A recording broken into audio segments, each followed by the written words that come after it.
부활을 전파하다라는 제목으로 하나님의 말씀 함께 나누겠습니다. 본문은 고린도전서 15장 12절로 21절의 말씀입니다. 그리스도께서 죽은 자 가운데에서 다시 살아나셨다 전파되었거늘 너희 중에서 어떤 사람들은 어찌하여 죽은 자 가운데에서 부활이 없다 하느냐? 만일 죽은 자의 부활이 없으면 그리스도도 다시 살아나지 못하셨으리라. 그리스도께서 만일 다시 살아나지 못하셨으면 우리가 전파하는 것도 헛것이요 또 너희 믿음도 헛것이며 또 우리가 하나님의 거짓 증인으로 발견되리니 우리가 하나님이 그리스도를 다시 살리셨다고 증언하였음이라. 만일 죽은 자가 다시 살아나는 일이 없으면 하나님이 그리스도를 다시 살리지 아니하셨으리라. 만일 죽은 자가 다시 살아나는 일이 없으면 그리스도도 다시 살아나신 일이 없었을 터이요 그리스도께서 다시 살아나신 일이 없으면 너희의 믿음도 헛되고 너희가 여전히 죄 가운데 있을 것이요 또한 그리스도 안에서 잠자는 자도 망하였으리니 만일 그리스도 안에서 우리가 바라는 것이 다만 이 세상의 삶뿐이면 모든 사람 가운데 우리가 더욱 불쌍한 자이리라. 그러나 이제 그리스도께서 죽은 자 가운데에서 다시 살아나사 잠자는 자들의 첫 열매가 되셨도다. 사망이 한 사람으로 말미암았으니 죽은 자의 부활도 한 사람으로 말미암는도다. 아멘. 주는 것을 우리가 사상체계로 받아들인다라고 이렇게 얘기하는 거예요. 그러니 여러분 삶의 체계와 사상체계에 대해서 여러분께서 말이 어렵게 쓰여져서 그렇지 무슨 말인지는 다 이해하실 수 있을 것이라고 이렇게 생각합니다. 그래서 기독교를 삶의 체계로 받아들이는 사람들은요, 기독교의 진리를 받아들일 뿐만 아니라 머리로만 받아들일 뿐만 아니라 그런 삶을 살기 위하여서 자신의 삶을 올인하게 되어지죠. 자기의 물질을, 시간을, 에너지를, 목표를, 이 모든 것들을 방향을 다 올인하게 되어집니다.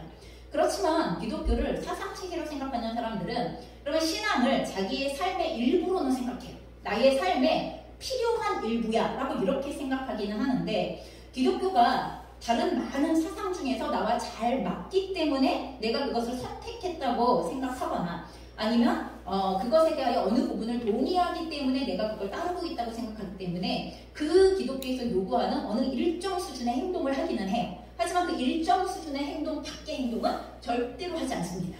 그래서 우리가 얘기하죠. 적당히 믿어. 이렇게 얘기하죠. 여러분 믿음에 적당이라는 게 있습니까? 진짜 믿으면 적당이라는 게 있을 수 없습니다. 여러분 믿으면 믿는 내용에 적합한 행동이 나오게 되어져 있는 건데 적당히 믿어라는 말 속에 이미 내가 기독교의 신앙을 사상체계로 받아들이고 있구나 라는 생각을 하셔야만 한다는 것입니다. 여러분 그렇기 때문에 기독교를 사상체계로 생각하는 사람들은요 교회는 다녀요. 하지만 신앙과 삶은 분리가 되어져 있어요. 그래서 신앙은 내 삶의 일부분으로 축소가 되어져요. 그래서 이러한 사상체계를 가지고 있는 기독교를 사상체계로 받아들이는 사람들의 문제점은 뭐냐 하면 하나님이 내 삶의 주인은 아니에요. 여전히 내 삶의 주인은 나예요. 진리의 말씀이 나를 주장하는 게 아니라 이게 무슨 말이냐면 하나님의 통치와 하나님의 다스림이 그 진리를 통하여서 나를 주장하는 게 아니라 다스리는 게 아니라 오히려 내가 주인이 되어져서 하나님의 말씀 중에서 내 생각에 맞는 것을 취사 선택하는 거예요. 이 말씀은 그런 것 같아. 저 말씀은 어떻게 그렇게 살아? 이렇게 취사 선택을 하여서 어떤 거 받아들인 거는 그것처럼 흉내내요. 하지만 받아들이지 않거나 받아들이지 못하는 것에 대하여서는 어떻게 그럴 수가 있어? 여러분 이렇게 생각하기 시작한다는 것입니다. 그래서 내 마음에 들면 그 말씀을 붙잡고 그렇지 않으면 그 말씀을 버리고 여러분 이것을 우리는 성경이 말하는 신앙이라고 하지 않습니다.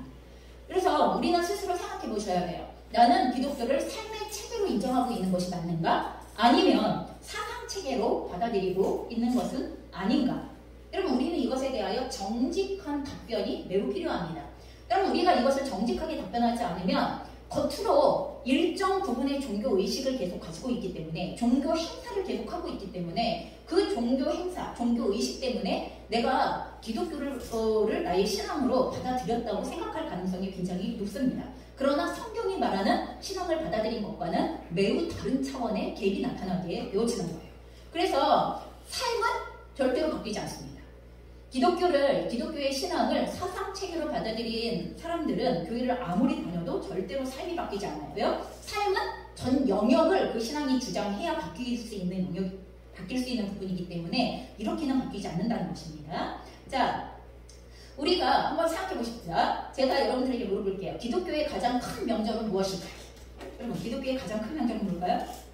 이렇게 물어보면 헷갈려요. 성탄절일까 부활절일까? 뭐 이렇게 헷갈리기 시작하시죠? 여러분, 성탄절일까요? 부활절일까요?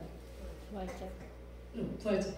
성탄절이 중요하지 않다는 게 아니라, 그럼 부활이 없으면 이 땅에 오신 예수님의 삶은 그저 수많은 사람들이 이 땅에서 살다가 죽어간 것과 전혀 다르지 않습니다. 아무리 예수님이 제자들이 뭐라고 주장을 했어도 부활이 없었다면 예수님의 이 땅에 오심과 예수님의 이 땅에서 행하신 모든 사역에 대한 증명은 이루어지지 않습니다. 그저 정신나간 사람이 헛소리하고 죽어갑니다. 이렇게 하고 끝나게 되죠. 그래서 놀라운 건 뭐냐 하면, 여러분, 예수님이 돌아가시고 나서 실제로 복음서가 기록되어진 건 AD 60년대 중반이에요. 그래서 예수님이 돌아가시고 나서도 한 세대가 지나서, 그러니까 30년 정도가 지난 다음에 복음서가 기록이 되기 시작했어요. 그런데 이 복음서가 기록이 되기 시작되어진 이유가 왜 그래요? 예수님께서 부활하셨기 때문에 도대체 그럼 그분은 누구냐? 어떤 삶을 사셨냐? 그분이 삶을 이 땅을 사실 목적이 무엇이냐? 라는 이 내용들을 가지고서, 그래서 예수님에 대한 이야기를 쓴 게 마태는 마태복음으로, 마가는 마가복음으로, 요한은 요한복음으로, 여러분 누가는 누가복음으로 우리에게 기록이 되어져 있는 거예요. 여러분, 만약에 예수님의 부활이 없었으면 복음서가 기록되어졌을까요? 아니요. 그럴 수 없어요. 기독교의 신앙이 2000년 동안 여기까지 절대로 이어올 수 없습니다. 그냥 예수님이 죽으심으로 그냥 거기에서 끝나게 되어져요. 그냥 한 사람이, 정신나간 사람이 이상한 소리 하다가 자기를 하나님이라고 주장하다가 자기를 메시아라고 주장하다가 죽었나 보다, 이렇게 하고 끝나게 되어져 있습니다. 그러나 여러분, 예수님께서 살아나셨기 때문에, 살아나심을 수많은 사람들이 보았기 때문에, 그랬기 때문에 예수님의 삶에 힘이 생기기 시작하였고, 예수님의 주장에 힘이 생기기 시작하였고, 예수님이 하신 모든 행동과 사역에, 그리고 그분의 탄생에 힘이 생기기 시작한 거예요. 여러분, 그러니 우리가 부활 십자가에 죽으신 그분이 하나님이시라는 것, 그리고 그분의 모든 일이 옳았다는 것을 증명하는 사건이 바로 부활을 기점으로 합니다. 부활이 일어나지 않았다면 이 모든 것은 증명되어지지 않는다는 것입니다. 여러분, 그렇기 때문에 사도행전에 보면은요, 예수님의 제자들이 도대체 무엇을, 신앙에 있어서 무엇을 중요하게 여겼는가? 이렇게 도대체 무엇을 중심사상으로 전파했는가? 핵심 가치로 전했는가? 그럼 이것을 가만히 들여다보시면, 그럼 여기에서 우리가 그 핵심 가치를 볼 수가 있는데, 사도행전에 보면 1장 21절에서 22절에 보면, 여러분, 예수님의 제자 한 명이, 가룟 유다가 예수님을 배반했기 때문에 한 명의 제자를 더 뽑게 되어지죠. 근데 한 명의 제자를 더 뽑는 기준이 뭐예요? 예수님께서 세례를 받으시던 그때부터 예수님과 동고동락을 같이 했었어야 돼요. 예수님을 따라다니면서 같이 다녔어야 되고, 그리고 나서 그 사람들 중에서 하나를 세워서 뭘 할 수 있어야 돼요? 우리와 더불어서 예수께서 부활하심을 증언할 사람이 되게 하여야 하리라 라고 하면서, 여러분, 그 제자들이 무엇을 증거해야 할 사람이라고요? 예수의 부활하심을 증거해야 할 사람이라고, 이렇게 그들의 역할에 대하여 언급하는 것을 보게 되어져요. 사도행전 4장에도 그럼 베드로가 성전에서 복음을 선포하게 되어지는 과정이 있습니다. 여러분, 그 과정에 대하여서 무엇을 선포하기 시작했어요? 예수의 부활에 대하여 선포하기 시작했어요. 그래서 실제로 제사장들과 성전 맡은 자와 사두개인들이 이걸 싫어했어요. 뭘 싫어했다고요? 예수 안에 죽은 자의 부활이 있다고 백성들을 가르치고 전함에 대하여서 싫어했다. 그럼 제자들이 뭘 가르쳤다고요? 예수 안에 부활하심이 있다는 것에 대하여서 그것을 선포하고 가르쳤다는 것을 얘기하고 있습니다. 또 더 나아가 사도행전 4장 33절에도 사도들이 큰 권능으로 주 예수의 부활을 증언할 때, 여러분, 그럴 때 무리가 큰 은혜를 받게 되어졌다라고 이렇게 선포하고 있습니다. 여러분, 그렇기 때문에 실제로 사도행전에서 하나님의 교회가 세워지는 과정에서, 복음이 전파되어지는 과정에서 복음의 핵심에 무엇이 있어요? 예수 그리스도의 부활이 있어요. 나중에 바울이 복음을 전파하고, 그리고 그 복음을 전파하는 것 때문에 실제로 투옥되게 되어지고 재판을 받게 되어지고, 이런 과정에서 바울이 말하는 얘기가 무엇이냐 하면, 내가 왜 이런 재판을 받게 되어지느냐 하면, 죽은 자의 소망, 곧 부활로 말미암아 내가 신문을 받게 되어졌다라고 이렇게 얘기합니다. 그래서 내가 재판을 회부되어져서 재판을 받게 되어지는 이유가 뭐냐 하면, 죽은 자의 소망, 곧 부활을 증거했고 그것에 대하여서 사람들에게 가르쳤기 때문에, 그랬기 때문에 내가 이러한 신문을 받고, 그리고 내가 재판장에 서게 되어졌다라는 것에 대하여 아주 명확하게 이야기한다는 것입니다. 그래서 초대교회 사도들의 복음의 핵심은 매우 간단합니다. 예수 그리스도의 부활에 대하여 증언하였다라는 것입니다. 그러면 그만큼 복음의 핵심에 있어서 부활이 차지하는 비중은 다른 모든 것을 커버하고 다른 모든 것을 실제가 되게 만들고 다른 모든 것이 진리라는 것을 증거하게 만드는 이런 그와 같은 기초가 되어지는 게 바로 부활이었다라는 것을 말씀하고 있는 거죠. 그래서 초대교회의 복음의 총 주제가 예수님이 살아나셨어요. 예수님이 살아나셨다. 이 한마디가 복음의 압축이라고 얘기를 하고 있는 것입니다. 십자가에 죽으신 예수님이 부활하셨다. 여러분 이것을 외치고 그 부활의 확실성에 붙들려서 살아가는 사람들, 이런 사람들을 우리가 그리스도인이다라고 이렇게 선포하는 것이고, 그런 그리스도인들이 모인 곳이 바로 교회이다라고 말하는 것입니다. 부활은 기독교의 복음의 핵심이며 변할 수 없는 뿌리이고 기독교의 토대가 되어진다는 걸 저희가 분명히 기억하셨으면 좋겠습니다. 여러분 오늘날 우리가 살아갈 때 오늘날은 너무나 현실적이고 감각적인 삶을 살아가죠. 그럼 특히 더욱 우리의 세대가 젊은 세대로 내려가면 내려갈수록 미래 따위는 관심 없어. 여러분 내가 살아갈 앞으로의 미래 따위에도 사실은 관심 없고 지금 당장 하루를 살아내기가 버거운 이 상황 가운데에서 무슨 미래를 생각하고 죽음 이후를 생각하고 현세를 어떻게 살 것인가도 어떻게 될지 모르는 이 판국에 무슨 죽음 이후를 얘기해? 무슨 부활을 얘기해? 무슨 재림을 얘기해? 여러분 이렇게 생각합니다. 그렇기 때문에 점점 현실 중심적인, 감각 중심적인 그러한 세계로 지금 계속 세계가 점점 급변하고 있는 이 상황 속에서 여러분 우리가 기독교의 핵심 신앙들은 점점 먹히지 않게 되어질 거예요. 점점 사람들의 관심 밖으로 밀려나게 되어질 거예요. 그게 지금 당장 나랑 무슨 상관이 있어? 이렇게 생각하는 거예요. 부활이 지금 당장 나랑 무슨 상관이 있어? 이렇게 생각하는 거예요. 여러분 진짜 상관이 있는지 없는지 계속 이야기를 좀 해보도록 하겠습니다. 자 여기서 한 가지 더 짚고 넘어가고 싶은 것은 그러면 우리가 진짜 복음이란 무엇이냐 라는 것에 대하여 한 번 더 짚고 넘어가야 하는데 여러분 이것에 대하여 로마서 1장 2절이 우리에게 이렇게 말씀하는 내용을 듣게 되었습니다. 저희가 함께 읽어볼까요? 로마서 1장 2절입니다. 시작! 이 복음은 하나님이 선지자들을 통하여 그의 아들에 관하여 성경에 미리 약속하신 것이라. 여러분 복음, 좋은 소식이라고 우리가 부르는 거죠. 근데 그 복음의 내용은 뭐냐 하면 바로 그의 아들에 관한 것. 다시 말해서 예수님 자체가 복음이야 라고 이렇게 얘기하는 거예요. 그럼 여러분 복음의 내용이신 예수님 자체에 대하여서 도대체 예수님의 무엇인가를 믿는 게 예수님의 무엇인가를 신뢰하는 게 그것이 복음의 내용이냐라는 것에 대하여서 7가지를 우리가 분명하게 기억하고 계셔야 돼요. 여러분 예수님은 하나님이십니다. 예수님의 신성. 그리고 예수님은 이 땅에 몸을 입고 이 땅에 육체의 몸을 입고 오셨던 또한 완전한 인간이셨다. 그래서 예수님의 인성. 그리고 또한 예수님은 삼위일체 하나님의 제2위격이신 성자 하나님이시다. 여러분 이게 삼위일체설. 그리고 또한 예수님께서는 이 땅에 성령으로 잉태되어 동정녀에게 나셨다. 여러분 동정녀 탄생설. 그리고 또한 5번째 예수님의 우리의 죄를 대속하기 위한 십자가의 대속의 죽음의 의미. 그리고 또한 6번째 육체의 부활. 여러분 영의 부활이 아니에요. 예수님의 부활은 여러분 안 보이는 영의 부활이 아니라 실제 예수님의 부활을 제자들이 다 봤죠? 네, 많은 제자들이 보았고 많은 사람들이 보았어요. 여러분 그래서 그것을 육체의 부활인데 우리가 생각하는 육체하고는 다른 육체죠. 부활의 육체예요. 그래서 육체의 부활을 믿는 것이고 그리고 예수님의 다시 오신 재림을 믿는 것. 여러분 예수님에 대하여서 도대체 너희가 무엇을 믿느냐라고 얘기할 때 이 7가지의 내용이 균형 잡히게 있어야 돼요. 여러분 이단들은 예수님 자체를 부인하지 않아요. 예수님 자체를 부인하는 게 아니라 이 7가지의 내용 가운데에서 어느 부분을 빠뜨리거나 어느 부분은 아니라고 반격하거나 아니면 어느 부분에 대하여서는 그거는 틀리다고 이야기하거나 아니면 이 중에서 어느 부분만을 강조하거나 하는 이런 상태. 그래서 이 7가지의 내용을 여러분 우리가 사도신경에서 그대로 고백하게 되어지는 거예요. 저희가 예수님을 믿는다라고 얘기할 때 이 7가지의 내용에 있어서 저희가 균형을 갖고 있는가 우리 스스로의 신앙에 대해서 잘 생각해 보셔야 합니다. 이 중에서 어느 하나라도 빠지면 완전한 복음이 아닙니다. 그리고 또한 예수님께서 마태복음 24장에서 말세가 되어지면 이와 같은 복음, 여러분 예수님 자체가 복음이고 그 복음 자체가 되시는 예수님의 내용이 복음의 내용이 이렇게 7가지인데 여러분 이 7가지의 내용 가운데에서 이 복음에 대한 공격이 말세가 되어지면 계속 심화되어질 것이다. 복음에 대한 공격이 계속 가속화되어질 것이다 라고 얘기하는데 이 7가지 중에서도 말세가 되면 될수록 더욱 강력한 맹렬한 공격이 시작되어지는 부분이 어디냐 하면 하나는 예수님의 신성, 그분은 하나님이십니다. 이거 믿지 않습니다. 신천지도 이거 믿지 않습니다. 예수님은 그냥 예수님이에요. 인간 예수님이에요.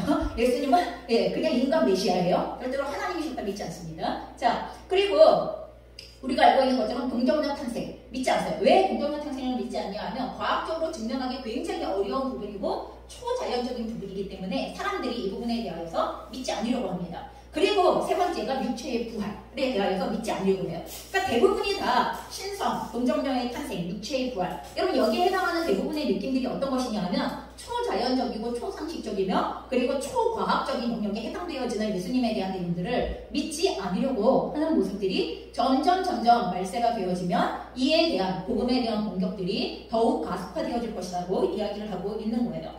여러분 이러한 상황 속에서 오늘 우리가 읽었던 고린도 교회 안에도 아까 우리가 고린도 전서의 말씀을 보았습니다. 고린도 교회 안에도 이 복음에 대한 공격이 들어오기 시작하는 거고 이 복음에 대한 왜곡되어진 사상이 들어오기 시작한 거예요. 부활에 대한 비진리가 들어오게 되어졌습니다. 그래서 오늘 우리가 읽었던 15장 12절의 말씀처럼 어떠한 비진리가 들어왔어요? 너희 중에 어떤 사람들은 어찌하여 죽은 자 가운데서 부활이 없다 하네요. 여러분 죽은 자 가운데서 부활이 일어날 수 없다고 말하는 부활에 대한 비진리가 이 고린도 교회 안에 들어오게 되어졌다고 얘기하고 있는 거예요.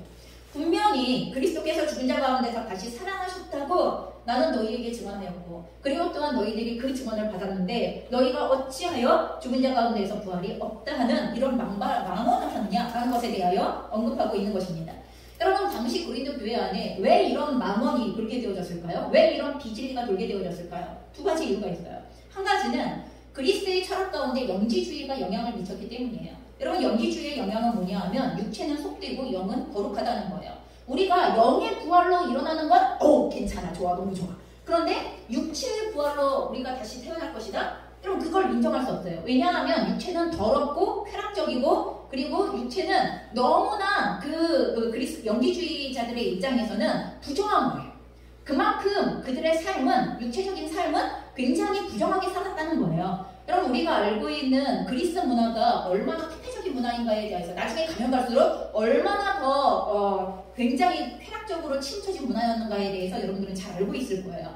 그러다 보니 육체적인 부분들은 더럽기 그지없고 영적인 것은 거룩하다라는 이 분리적인 생각 속에서 우리가 다시 육체로 부활해? 라는 이 말 자체가 받아들이기가 어려운 그들의 철학 속에서 맞지 않아.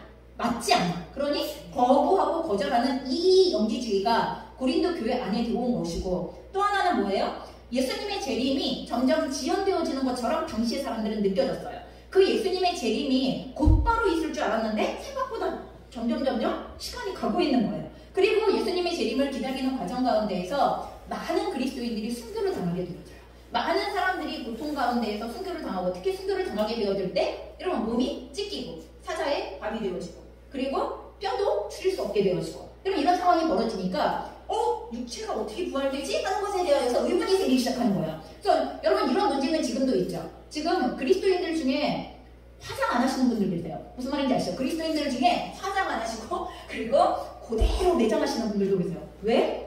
나중에 내가 몸으로 부활을 해야 되기 때문에. 여러분 그 몸은 아니에요. 부활체의 몸과 우리가 썩어질 몸과 같은 것은 아닌데 많은 사람들이 우리의 육체가 다시 부활해야 되기 때문에 육체가 고스란히 보존되어져서 매장이 되어야 한다는 이런 어처구니없는 생각을 갖고 계시는 분들이 계시는데 여러분 그리스도인들은 화장을 해도 괜찮고 성장을 해도 괜찮고 뭘 해도 괜찮습니다.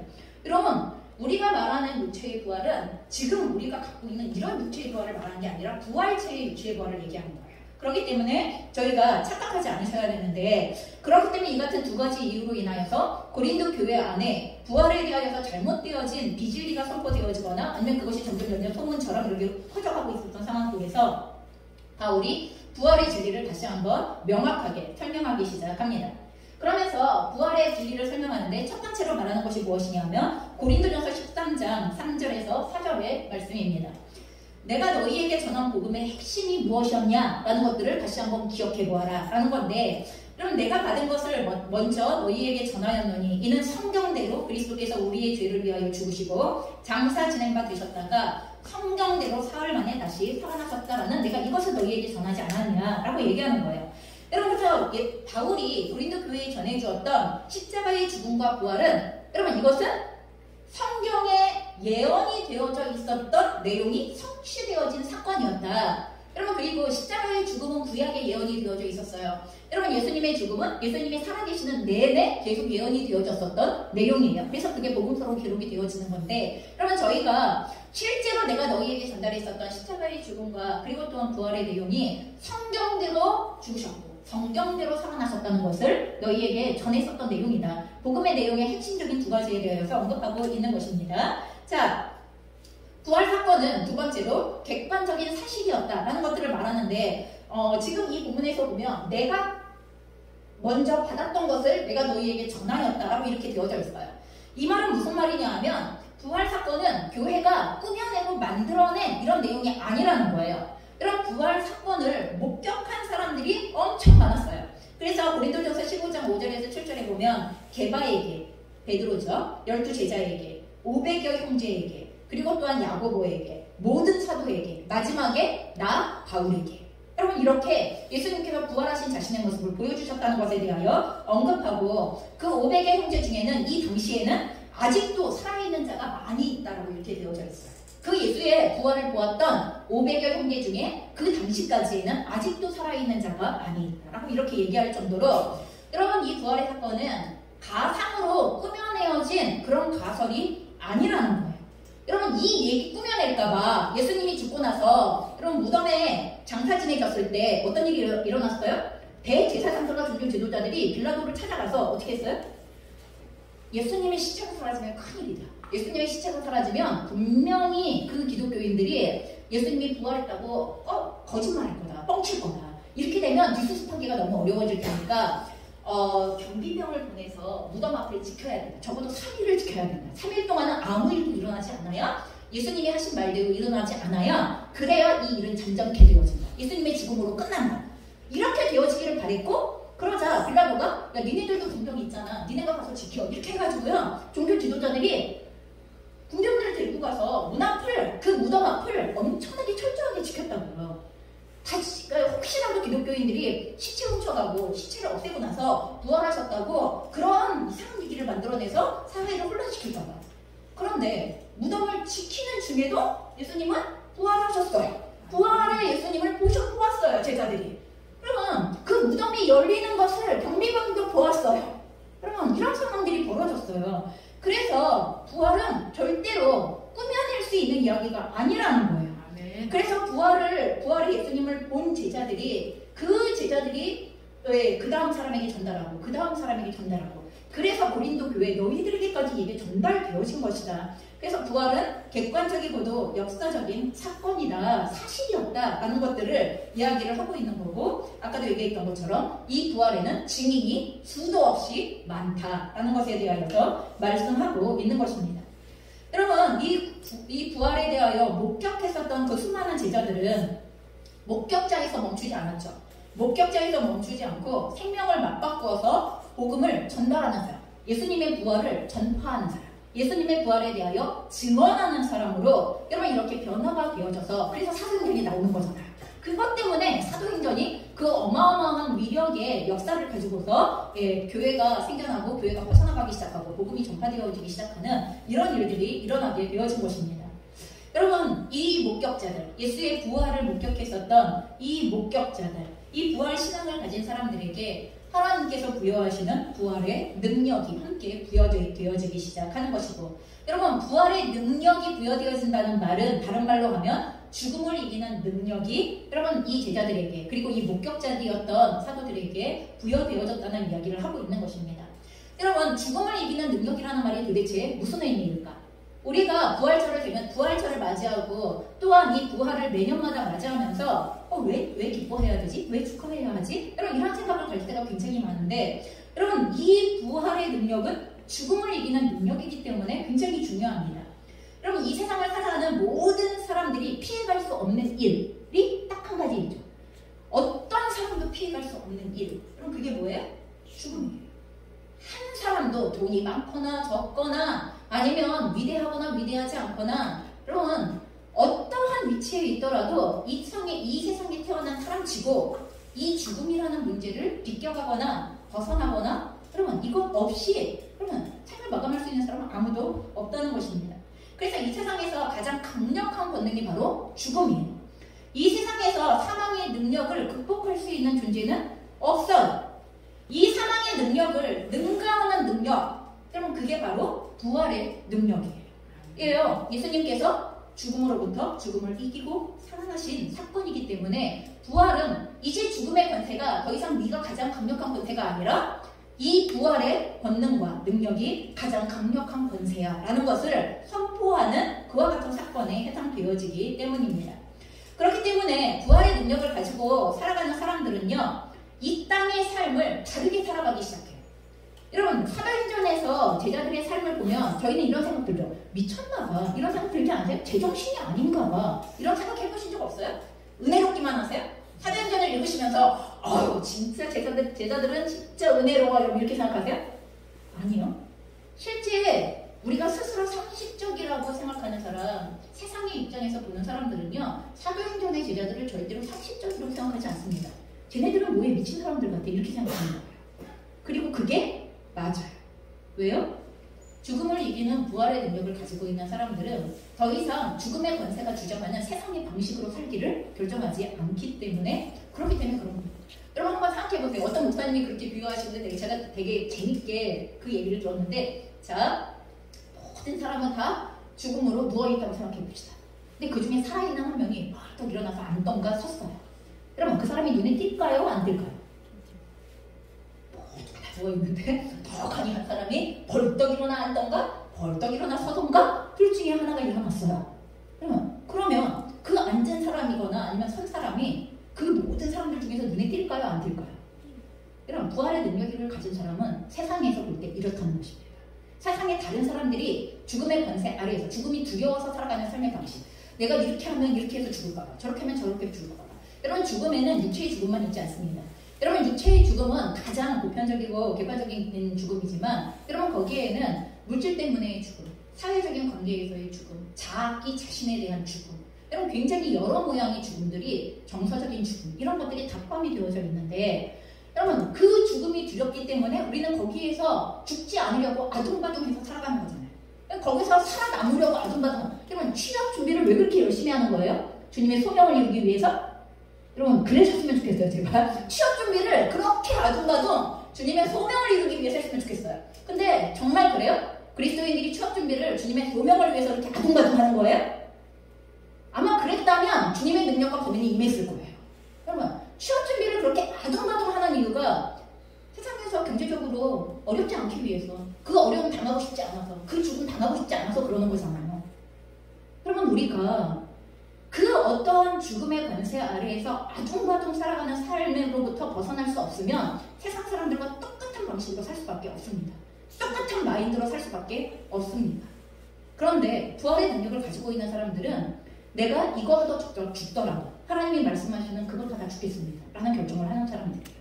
내가 이것 하다 죽더라도 하나님이 그것을 나에게 말씀하셨고 그것을 순종하라 하셨고 그것을 기뻐하신다 하셨고 그것이 하나님의 뜻이라 하셨으니 제가 그것 하다가 분명히 죽음을 대면하게 될 줄 알지만 죽음을 이기신 부활의 능력과 죽음을 이기신 예수 그리스도의 주되심을 믿으며 내가 주께 속하였음을 신뢰하며 하나님 제가 다른 방식으로 살겠습니다. 세상이 주인이 아니라 주님이 주인인 방식으로 살겠습니다 라는 삶의 방식이 부활의 능력을 가지고 있는 사람들은 달라지게 되어진다는 얘기를 하고 있는 것입니다. 여러분 그래서 이때 이 복음을 전파했던 많은 사람들이, 부활의 능력 가운데서 죽음을 전파했던 많은 사람들이 많이 순교를 당했습니다. 엄청나게 순교를 당했습니다. 여러분 세상적으로 볼 때 찌찌찌찌 안 됐다 이렇게 느껴지는 거죠? 근데 정말 주님이 보실 때에도 찌찌찌찌 안 됐다 이렇게 느껴지실까요? 아닙니다. 여러분 그들은 주님 안에서 자고 있습니다. 그리고 마지막 날 그들은 주님이 약속하신 대로의 부활의 몸으로 영원한 생명으로 함께 주님과 거하는 삶으로 부활하게 되어질 것입니다. 여러분 그래서 저희가 바울이 고린도 교회에게 전했던 복음이 바로 이 부활에 대한 내용이 아니었냐라는 것에 대해서 다시 한번 확인하게 해주고, 만약에 부활이 없다면 어떤 일이 발생할 것인가 라는 것에 대하여서도 말하게 되어지는데, 여러분 부활이 없다면 첫 번째 기독교는 완전한 거짓말이 되어진다고 바울은 그렇게 얘기하죠. 오늘 우리가 읽었던 아까 본문에서 읽었던 고린도전서 15장 14절에서 15절입니다. 그리스도께서 만일 다시 살아나지 못하셨으면 우리가 전파하는 것도 헛것이고 우리는 거짓말을 전파하고 있는 거예요. 무슨 말인지 아시죠? 우리의 믿음도 꺾어지고, 그리고 하나님을 거짓 증인으로 발견되게 하고, 우리가 하나님이 그리스도를 다시 살리셨다고 증언하였기 때문에 만약에 그 부활이 없다면 우리가 하나님을 거짓말하는 자로 선포하고 있는 이런 내용이 되어지는 거예요. 그렇기 때문에 부활이 없다면 기독교는 완전한 거짓말이 되어진다라고 바울은 아주 명백하게 이야기하죠. 부활이 없다면 기독교의 존재 증거가 무너지는 것입니다. 부활이 없다면 예수님의 죽음은 실패한 죽음이 되고 우리 모두는 거짓말쟁이가 되고 기독교는 완전한 사기극이 되는 것입니다. 근데 참 신기해요. 그러면 우리가 기독교의 이단들 가운데에서 내가 영생할 거다, 여러분 이렇게 얘기하셨던 분들이 죽고 나면 그 이단이 없어질 것 같잖아요. 그렇죠? 그렇지 않아요? 예, 내가 영생할 거다 이렇게 말하셨던 교주들이 죽고 나면 더 이상 눈에 보이지 않으면 그 이단은 사라질 것 같은데 신기하게 사라지지 않아요. 신기하게. 진짜 신기하게 사라지잖아요. 그리고 그런 비슷한 이단으로 같이 또 유입이 돼 있어요. 자기를 메시아라고 주장하는, 자기는 영원히 죽지 않는다고 말하는 그 비슷한 이단의 사상을 가진 이단 안에 다시 또 들어가 있어요. 근데 이쪽 이단이 끝났다고 해서 거기서 기독교로 절대 돌아오지 않아요. 그 자기가 믿는 사상대로의 사상을 가지고 있는 다른 이단에 또 들어가 있고, 그 다음에 이게 망하면 그 다음 거에 또 들어가 있어요. 이게 이만희 씨가 지금 신천지의 교주가 되어진 비결이에요. 여러분 무슨 말인지 아시죠? 여러분 증거장막 성전은 신천지에서 있던 거 아니에요. 그 전에부터 있었던 거예요. 그 이전 교주들로부터 계속 이어져 내려왔었던 내용들이에요. 그런데도 그때부터 이어져 온 사람들이 고스란히 지금 신천지에 그대로 들어와 있고 더 많은 사람들이 지금 들어가 있는 이런 상황이 되는데, 이만희 씨가 죽으면 그럼 끝날까? 저는 절대로 그렇게 생각하지 않아요. 또 다른 비슷한 이단이 또 나오실 거예요. 그 뒤를 잇는 지금 아마 스스로를 이만희 씨처럼 주장하는 분이 또 나올 거라고 생각합니다. 자, 만약에 부활이 없다면 두 번째, 우리는 완전히 불쌍한 자가 되어질까라고 바울은 그렇게 말합니다. 그래서 19절에 보면 만일 그리스도 안에서 우리가 바라는 것이 다만 이 세상의 삶뿐이면 모든 사람 가운데 우리가 더욱 불쌍한 자가 될 것이다. 여러분 만약에 부활이 없다면 그렇다면 이 세상의 삶이 전부일 텐데, 여러분과 제가 지금 살아가고 있는 이 땅의 삶이 전부가 되어질 텐데, 그럼 이 땅의 삶을 지금 우리는 어떻게 살고 있는 거예요? 마치 부활이 있는 믿음을 가지고 살고 있는 거잖아요. 우리는 그렇게 살고 있는 거죠. 근데 만약에 부활이 진짜 없어지는 거라면 이렇게 산 우리의 인생은 너무나 비참하고, 이렇게 산 우리의 인생은 우리가 지금 평생 동안 뭐 한 거지? 그럼 이런 상황이 되어질 수 있다는 얘기를 하고 있는 거예요.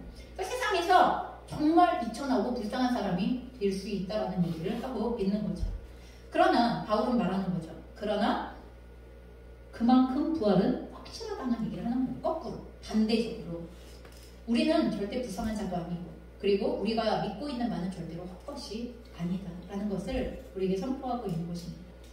우리는 진정 부활 위에서 우리의 인생을 세워가고 있는 게 맞는가? 아니면 나의 멋대로의 신앙의 내용들을 가지고 나의 삶을 살아가고 있지는 않은가?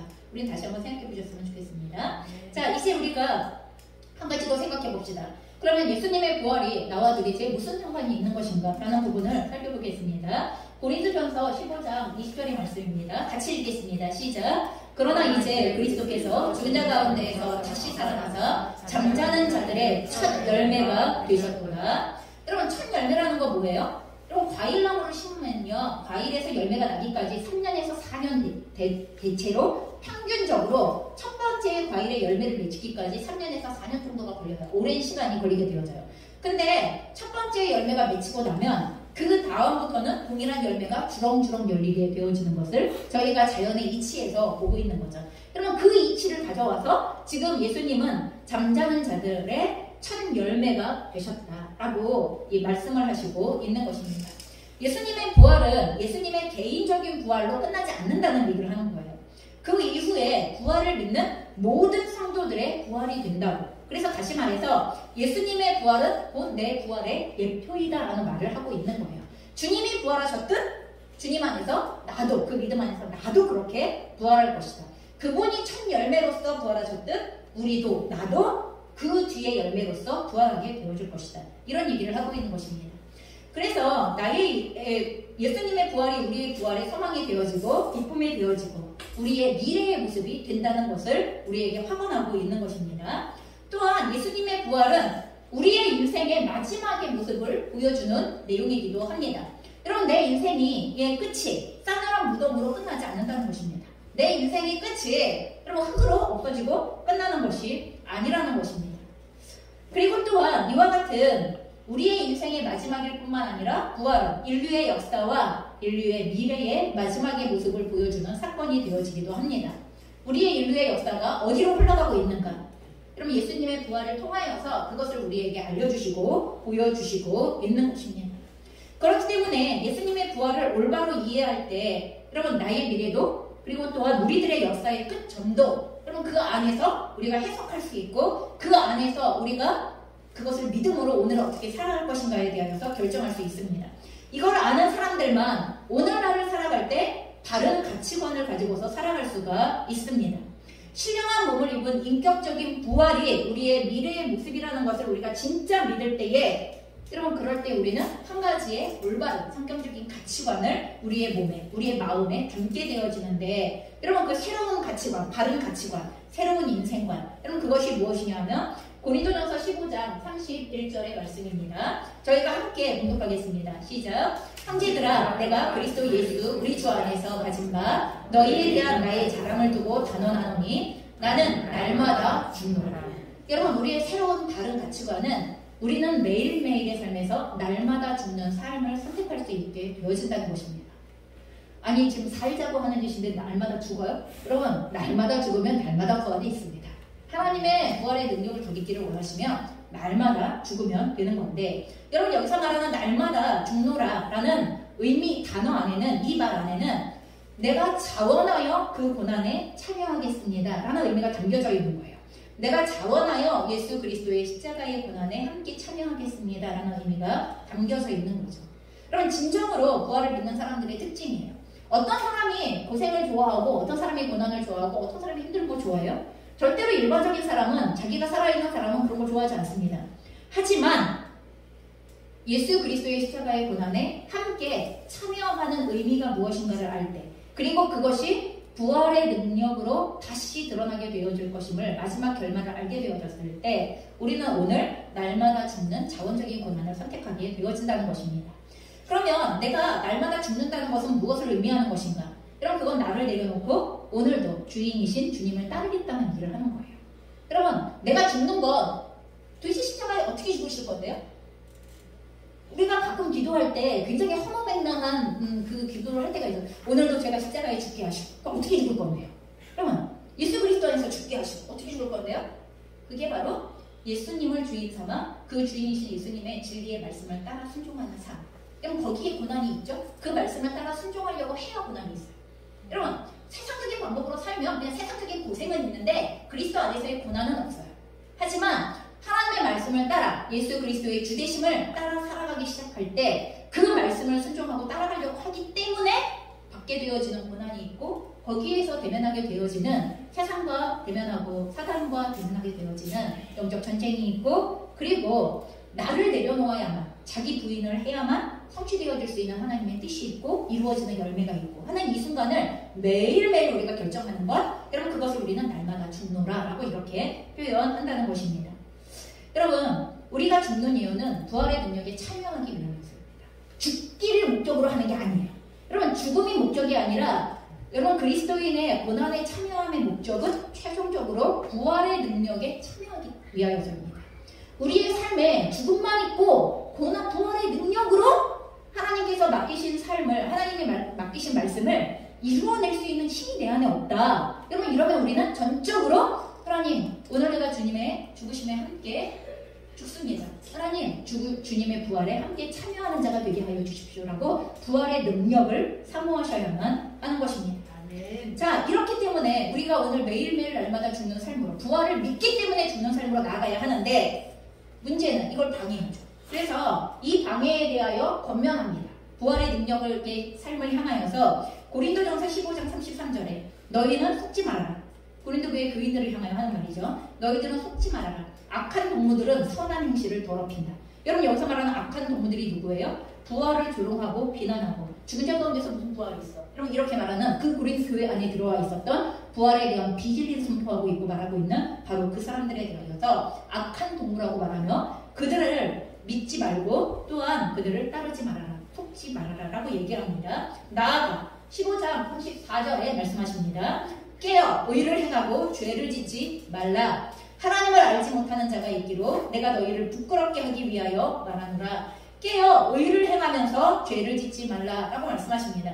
이 본문에서 말하는 하나님을 알지 못하는 자가 누구입니까? 여러분 이건 교회 밖의 사람들을 얘기하는 게 아니에요. 교회 안에도 부활 신앙이 없는 사람들이 많다는 것을 이야기하는 것입니다. 실제 삶에서는 부활의 가치관을 가지고 있지 않아요. 손해보는 걸 아주 끔찍한 일로 여기고, 무슨 말인지 알죠? 주를 위하여 고난을 받기를 끔찍한 일로 여기고, 헌신을 강요한다고 말하고 교회를 떠나고. 그럼 강요를 했겠어요? 그냥 우리 함께 헌신하자. 그럼 이렇게 한마디를 하면 헌신을 강요하신다고, 헌금을 또 강요하신다고, 아니면 섬김을 강요하신다고, 여러분 이렇게 얘기하면서, 그래서 그리스도를 위하여 고난받기를 아주 정말 손해를 보는 것처럼, 아니 내가 왜 권리를 찾아야지 손해를 봐? 여러분 이렇게 얘기하는 이런 상태가 되어지는 사람들을 교회 안에서 부활의 가치관을 가지고 있지 않은 사람들이라고 얘기하는 것이고, 하나님을 알지 못하는 사람들이라고. 하나님을 알았더라면 예수 그리스도의 길을 따르는 것이 마땅하고, 예수 그리스도의 삶은 우리를 위하여 희생하신, 자기의 생명까지 내어주시기까지 우리를 희생하신 삶이 맞다고 이렇게 말씀하시고 있는 것입니다. 그러니 이런 하나님을 알지 못하는 사람들은 우리의 삶의 선한 행실을 더럽히게 되어집니다. 절대로 속지 않아야 하고, 단호하게 이 사람들에 대하여 경계해야 하고, 그리고 그들의 주장과 그들의 삶의 방식에 대하여 그것을 우리의 삶으로부터 분리시켜야 한다고 말씀하시고 있는 것입니다. 이제 우리는 기독교 신앙의 핵심이자 복음의 핵심인 부활을 믿음으로써 죽음의 권세를 이기는 그 부활의 능력을 부여받아서 우리가 날마다 죽음을 넘어서서 부활을 담대히 전파하는 인생이 되셔야 합니다. 여러분 이와 같은 인생으로 우리의 삶을 살아가실 수 있으시고요. 여러분 이번 부활절을 기점으로 하여서는 제발 처음에 얘기했던 기독교의 신앙을 사상체계로 받아들였던 삶을 내려놓으시고, 기독교를 삶의 체계, 부활의 능력이 나의 삶의 실제적인 능력과 날마다 죽기를 두려워하지 않는, 그래서 날마다 부활에 참여하는 능력이 우리의 삶 속에서 매일매일 이루어지는 삶이 되어지시기를 주님의 이름으로 축원합니다.